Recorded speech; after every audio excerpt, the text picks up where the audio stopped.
ভারতের কেন্দ্রীয় শিক্ষামন্ত্রী ধর্মেন্দ্র প্রধান পদত্যাগ করেছেন। দেশজুড়ে কয়েকদিন ধরে চলা শিক্ষার্থী ও ককরোচ জনতা পার্টির বিক্ষোভের মুখে শনিবার তিনি দায়িত্ব ছাড়ার ঘোষণা দেন।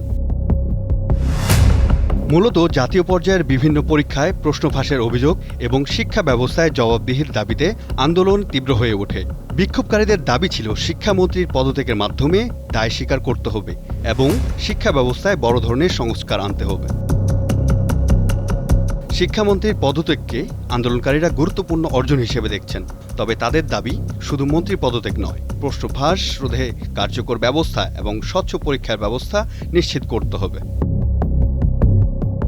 এদিকে শিক্ষামন্ত্রীর পদত্যাগের পর ভারতের কেন্দ্রীয় সরকার পরবর্তী পদক্ষেপ কী নেয় সেদিকে নজর রয়েছে দেশটির রাজনৈতিক মহল ও শিক্ষার্থীদের। সৈকত শুভ, দীপ্ত সংবাদ।